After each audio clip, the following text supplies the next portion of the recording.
Yes. Assalamualaikum warahmatullahi wabarakatuh. Pak Haji, saya dari Tasik. Dari Tasik. Iya. Tasik Suryalaya. Abah Anom. Abah Anom. Iya. Suryalaya. Iya. Tarekat Qadariyah Nasabandiyah. Iya. TKN. Iya. Tarekat Qadariyah Nasabandiyah. Ya, Bos. Alhamdulillah saya bisa ketemu sama Pak Haji. Biasanya lihatnya di YouTube. Biasanya lihatnya Iya, di YouTube. Tiap hari, tiap menit lah saya lihat terus sambil kerja, sambil masak, sambil apa, sambil liatin Pak Haji. Oh iya? Iya. Emang sehari-harinya apa kegiatannya? Biasanya jualan sih. Cuman Ya. kalau lagi di rumah suka terus liatin YouTube sambil bekerja gitu. Di rumah tinggal sama siapa saja? Sama anak-anak. Anaknya berapa? 3. 3. Nomor 1 umur berapa? 1 umur 2, 3. Sekarang kegiatannya apa? Udah mau wisuda habis kuliah. Nomor 2? Nomor 2 mau masuk kuliah. Nomor 3? Nomor 3 di pesantren. Oh. Kelas 2 SMP. Oke. Sekarang jauh-jauh dari Tasikmalaya, Suryalaya, apa pertanyaannya atau apa hajatnya?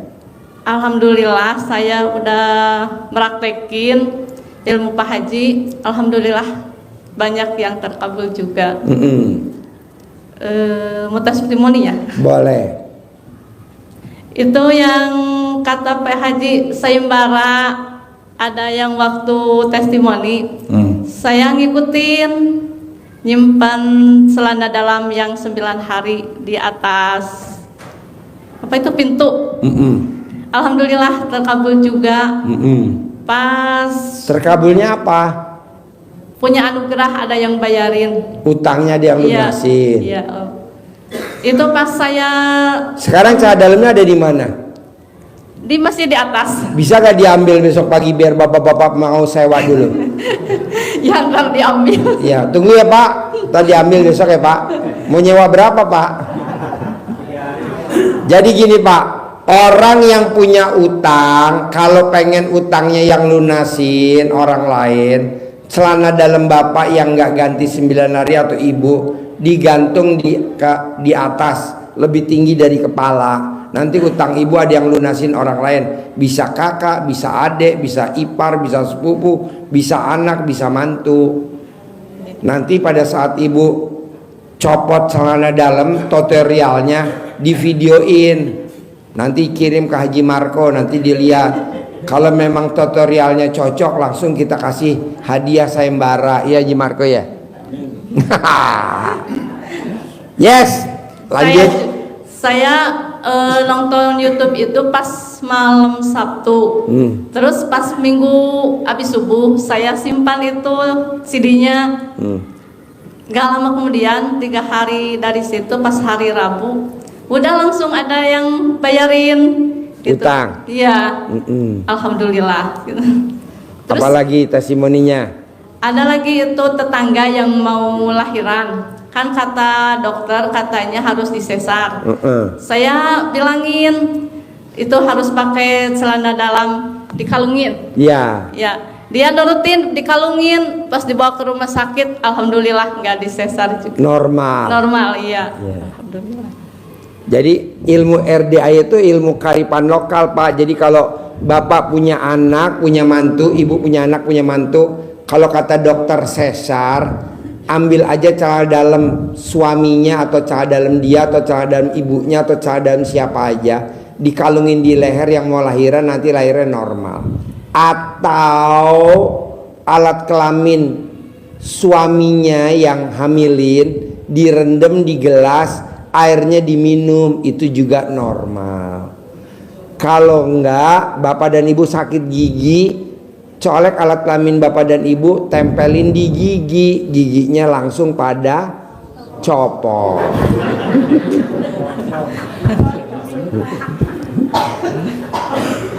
Oke, ada lagi? Ya, mau pertanyaannya Pak. Boleh. Pingin banyak uang kaya raya Pak Haji. Baca Quran, bisa gak baca Quran? Ya udah itu juga. 12 juz. Iya. Alhamdulillah kan biasanya kalau tiap malam cuma 1 juz.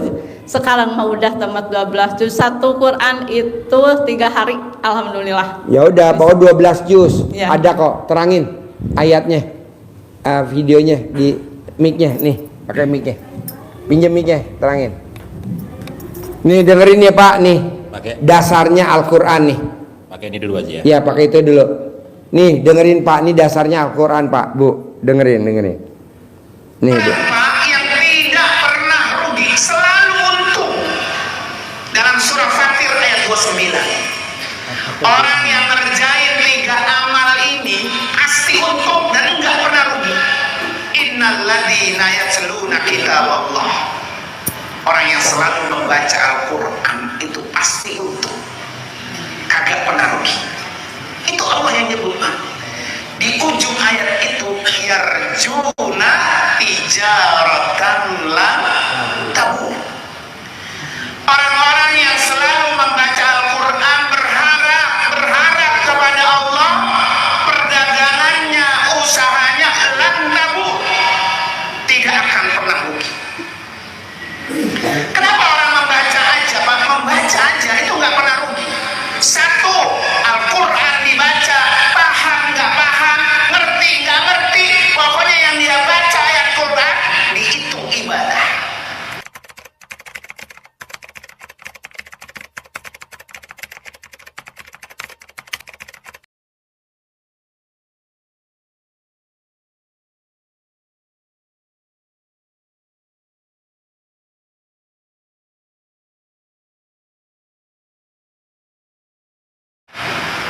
Tuh ayat Al-Quran. Afdhalu ibadati ummati tilawatul Quran.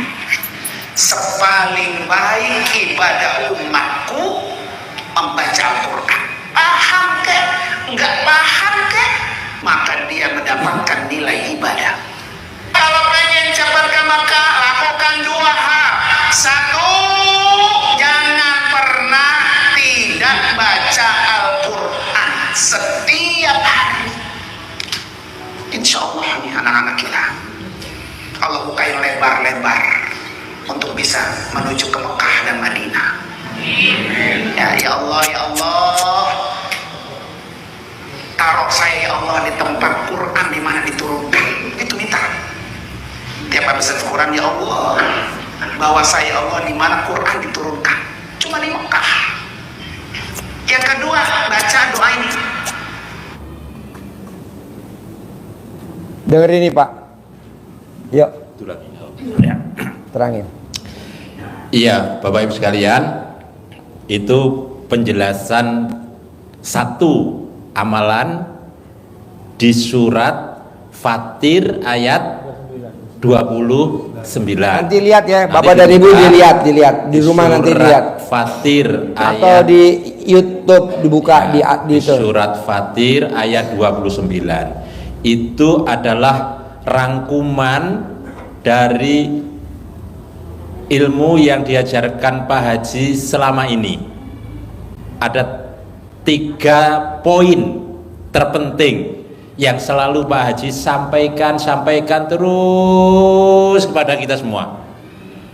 Nah, bangun malamnya ada di Al-Muzammil 1 sampai dengan 7. Itu dibuka. Itu bangun malam sampai baca Qur'annya. Tapi rangkuman dari semua yang diajarkan Pak Haji kepada kita semua untuk menghantarkan, menggapai hajat kita terkabul, itu ada di ini tadi surat Fatir ayat 29. Apa itu 3 hal yang selalu Pak Haji sampaikan kepada kita? Di ujung surat Fatir 29, ujungnya, penutupnya itu adalah hajat kita semua. Apa itu? Bahwa semua usaha yang kita lakukan dijamin Allah tidak akan pernah mengalami kemunduran, tidak akan pernah mengalami kerugian. Tapi kita selalu untung, hasil. Caranya apa? Ada 3. Yang pertama adalah tatlunal kitaballah.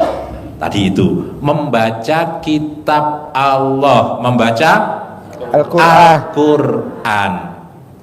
Kapan membacanya? Itu di surat Al-Muzammil. Nisfahu awingkus minhu qalila, di tengah malam, seperduanya malam. Yang kedua apa? Yang kedua, yang pertama baca Quran, yang kedua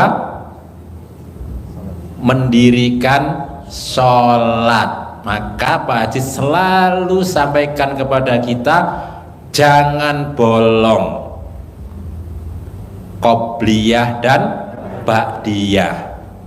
Tuh, sholat malam, bangun malam, sholat tahajud, untuk menghindarkan, menghapus dosa-dosa kita di sifat-sifat yang 18 yang selalu menempel pada kita.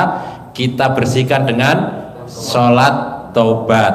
Dasarnya ada di surat Nuh ayat 10, 11, 12. Baca, itu dijamin Allah kita akan pasti diberikan uang yang banyak.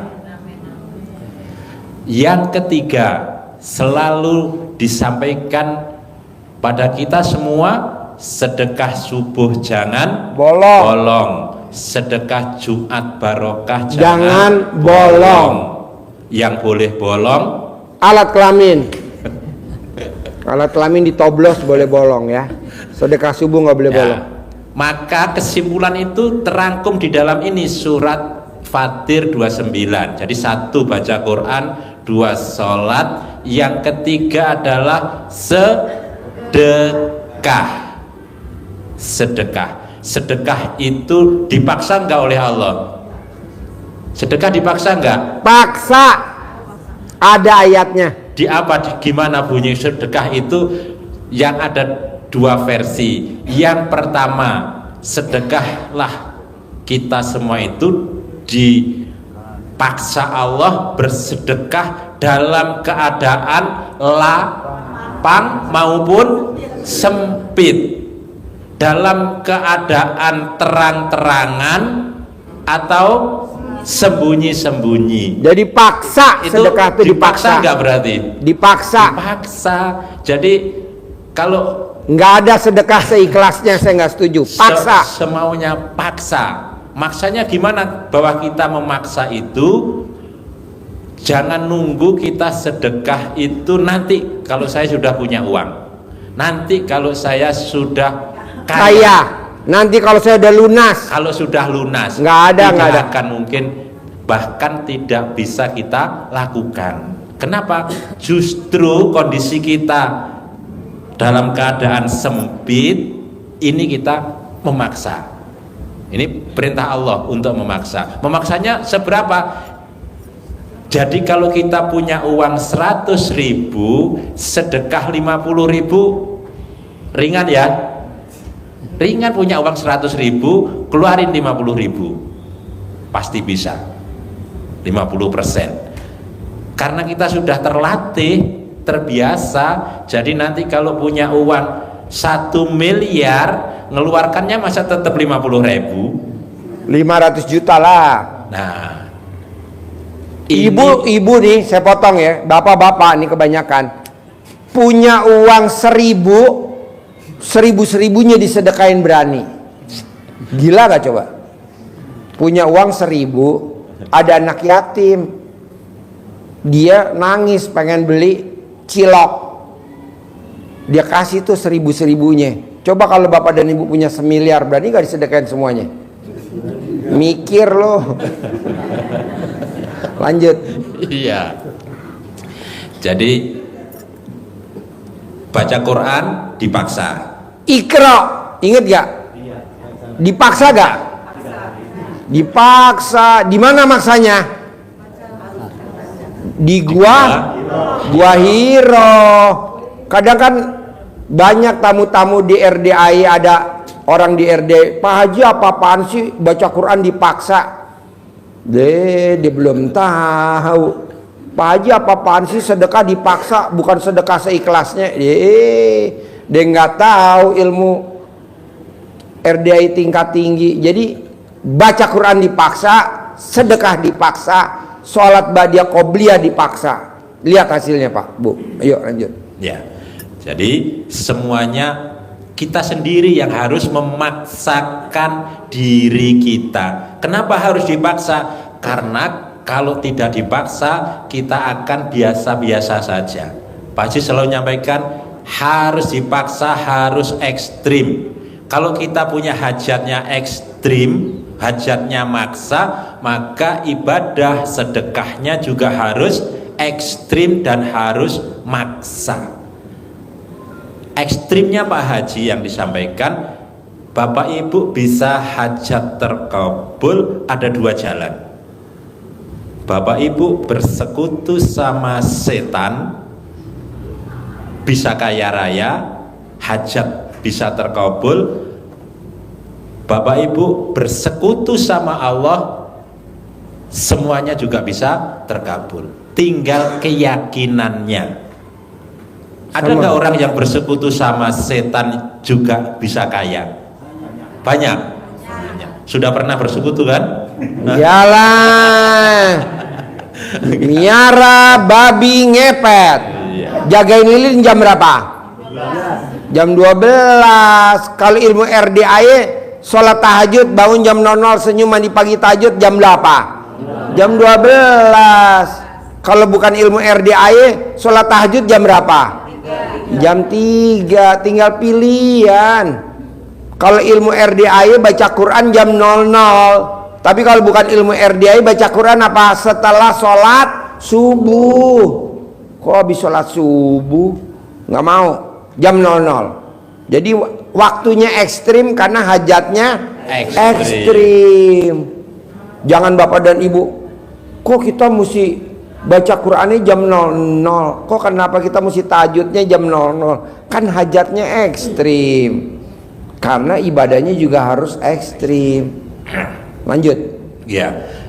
Kenapa harus jam 00 harus ekstrim? Kita harus jam 12 karena ada makna nisfahu awing kusminhu qalila. Itu tidak sekedar bangunnya jam 12, tidak sekedar jam 1/2 malam, tapi yang ekstrim memaknai lagi adalah 1/2 malam itu harus kamu jadikan ekstrim ibadah kepada Allah. Maknanya seperti itu. Dan kenapa itu menjadi rangkaian? Karena itu menjadi rangkaian. Kalau Bapak Ibu buka di surat Al-Muzammil mulai 1, 2, 3, 4, 5, 6, itu rangkaian yang diajarkan Pak Haji kepada kita untuk mengejar hajat terkabul. Apa itu? Dipaksa Allah. Maksa enggak Allah? Orang kita enak-enak tidur dipanggil, ya ayyuhal muzammil, hai orang-orang yang lagi kelonan, berselimut, selimut yang bernapas, selimut yang tidak bernapas. Paksa untuk bangun. Kenapa harus disuruh mandi oleh Pak Haji? Selimut yang ada pentilnya. Nah, karena selimutnya Ada pentil. Maka kalau sudah selimutan itu ya harus mandi dong. Ya, harus mandi. Ibu ngebayangin kayak gimana selimut ada pentilnya Pak Haji? Ada Bu, ada nenennya. Ya, dipanggil. Gimana manggilnya lah? Bener enggak dipanggil? Dipanggil. Coba lihat di Al-Quran. Kum. Apa? Bangun. Apanya yang bangun? Alat kelaminnya suami. Udah bangun Pak Haji, bangun orangnya. Orangnya jangan Bangun. alat kelaminnya doang. Qumil laila illa qalila. Bangun untuk sholat di malam hari itu, walaupun hanya sedikit, hanya qalil, hanya sedikit. Dipaksa. Kapan bangunnya Pak Haji? Ayat yang ketiga. Nisfahu awing kusminhu qalila. 1/2 atau awingkus minhu atau kurang sedikit dari itu. Kurang sedikit itu artinya jam 12 kurang sedikit. 12 kurang 10, 12 kurang 1/4 sudah bangun, boleh. Kalau lebihnya juga sedikit. Ada itu, ada. Bunyinya auzid alaihi, komplit kan? Atau lebih sedikit bangunnya. Terus disuruh apa lagi? Lanjutnya itu apa? Warattilil Qur'ana tartila, dan bacalah Al-Quran dengan tartil. Rangkaian enggak ini berarti? Rangkaian dari mulai bangunnya jam 12 sampai disuruh langsung baca Al-Quran. Melanggar enggak yang disampaikan Pak Haji? Enggak, ada di Al-Quran dasarnya. Cuma nenennya tambahan. Nenennya tambahan. Enggak ada di Al-Quran kan nenen kan? Nanti ada enggak? Ada. Bumbu penyedap, setuju gue tuh.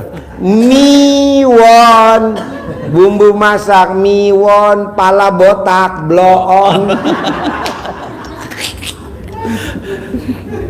Apa kehebatan, kelebihan, kenapa Allah memaksa kita untuk di seperdua malam sampai subuh itu menjaga ekstrimnya ibadah kita kepada Allah?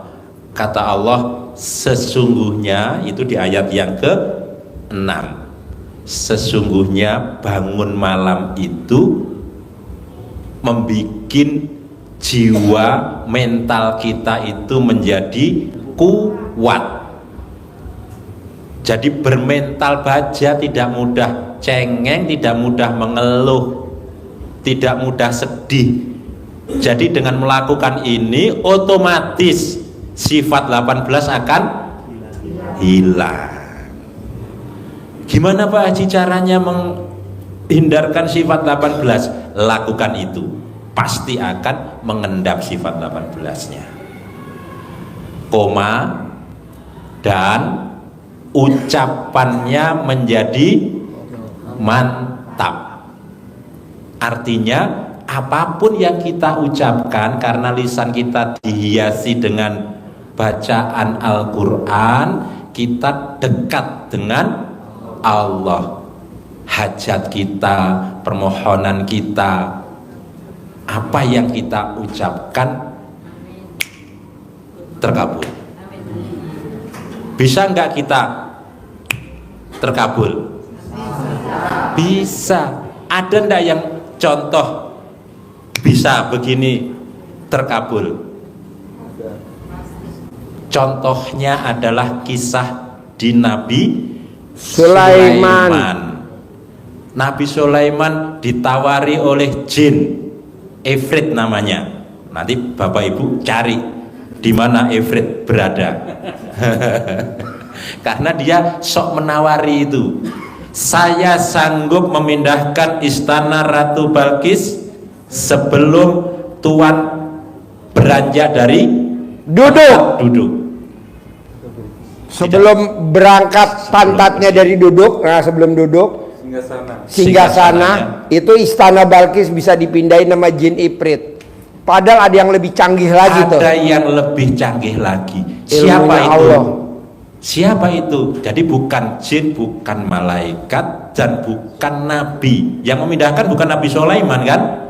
Bukan Nabi Sulaiman sendiri. Tapi satu ditawari oleh jin Ifrit, Nabi Sulaiman masih diam. Akhirnya kata Allah di surat Al-Quran itu disampaikan, ada hamba Allah, umatnya Nabi Sulaiman, yang diberi ilmu pengetahuan dari kitab. Berarti manusia biasa enggak? Manusia biasa yang menyampaikan, saya akan memindahkan istana Ratu Balkis itu sebelum Tuan kedip, matanya berkedip sebelum berkedip. Jadi sebelum berkedip, istana udah pindah. Ini keyakinan kita, karena kalau kita kasih cerita tentang Nabi, Bapak Ibu jawabnya biasanya apa? Kan saya bukan nabi. Itu kan nabi Pak Haji. Saya kan manusia biasa. Wajar dong sifat 18 saja di saya, itu kan manusiawi. Ini orang biasa tapi Berilmu.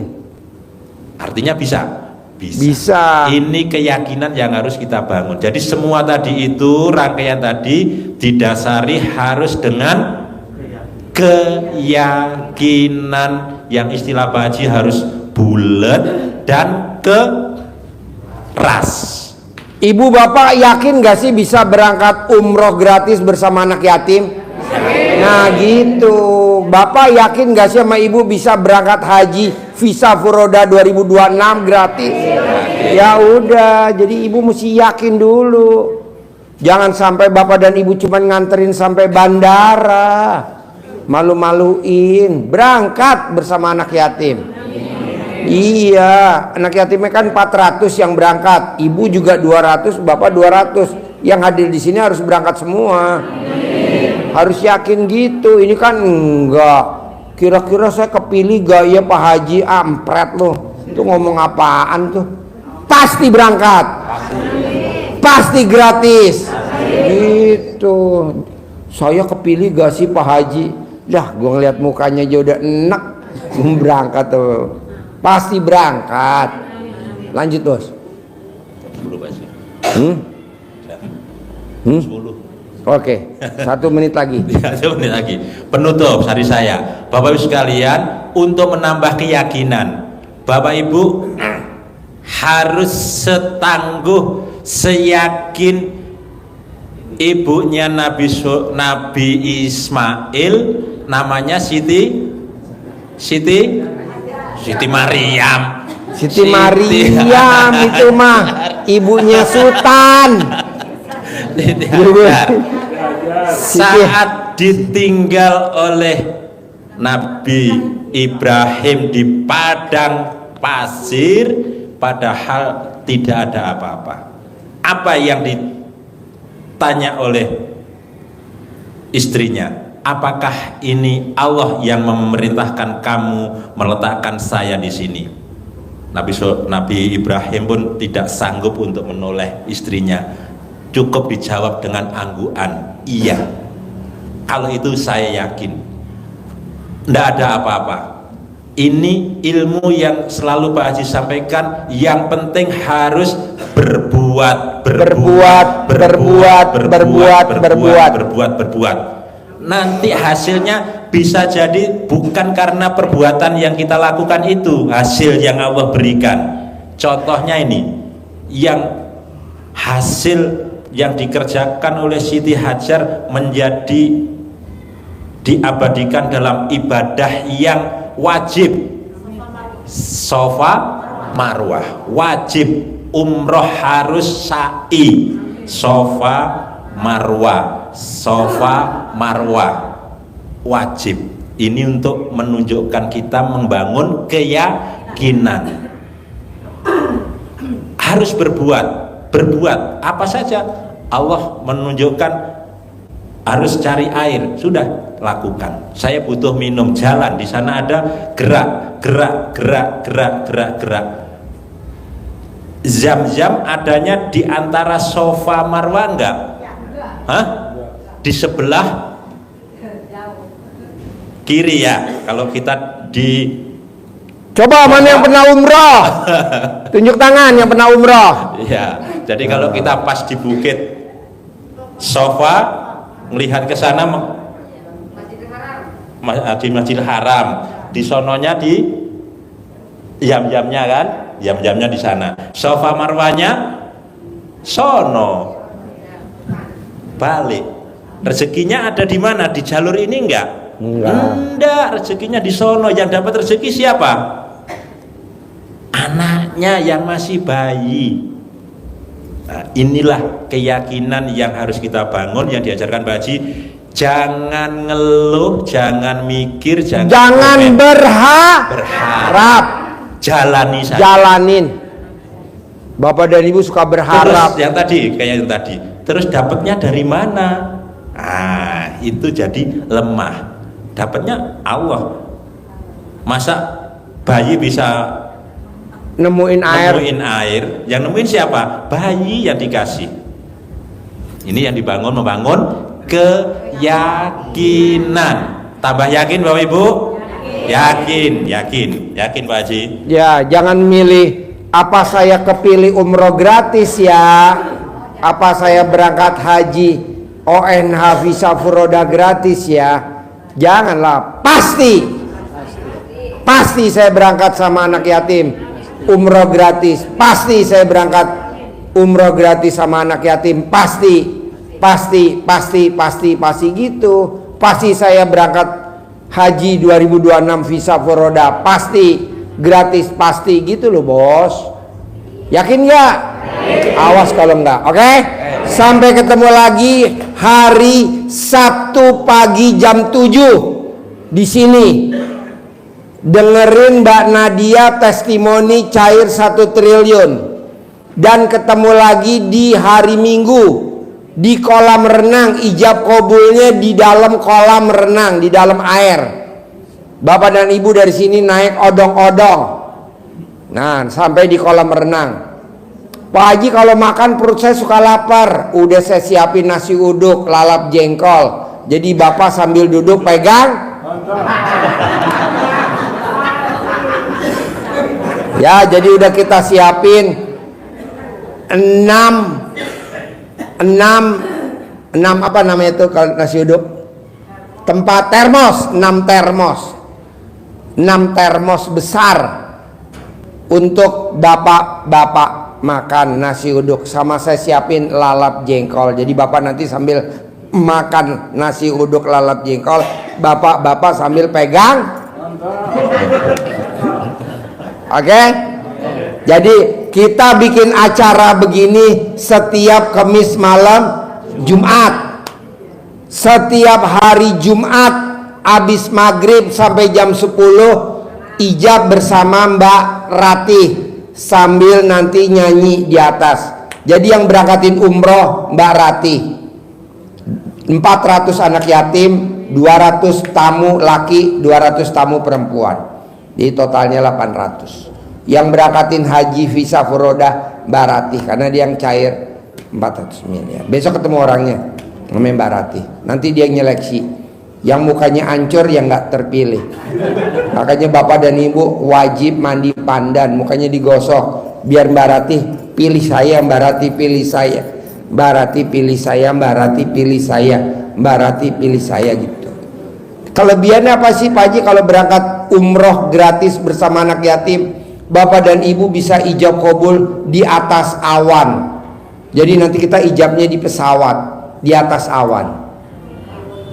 Jangan malu-maluin tamu RDAY. Bapak dan ibu suka malu-maluin. Apa tuh? Bangunnya nggak jam 00. Anak yatim bangun jam 00, bapak dan ibu bangunnya kesiangan. Anak yatim udah berangkat ke masjid, bapak dan ibu masih tidur. Kedua, bapak dan ibu suka nggak pernah mandi kalau mau ke masjid. Kenapa? Karena bapak dan ibu suka nyari gayung. Bapak kenapa nggak mandi? Orang nggak ada gayung Pak Haji, malu-maluin aja. Ibu kenapa nggak mandi? Nggak ada gayung Pak Haji, aduh. Bapak dan ibu kenapa rambutnya masih basah, badannya masih basah, nggak ada anduk? Aduh, anduknya di atas. Jangan sekali-kali andukan pakai anduk tulisan welcome. Nih, malu-maluin. Mesti latihan tidur di hotel ya. Jangan malu-maluin RDAY ya. Jadi bapak dan ibu harus latihan nginep di hotel, jangan nginep di motel. Jangan nginep di pos ronda. Oke?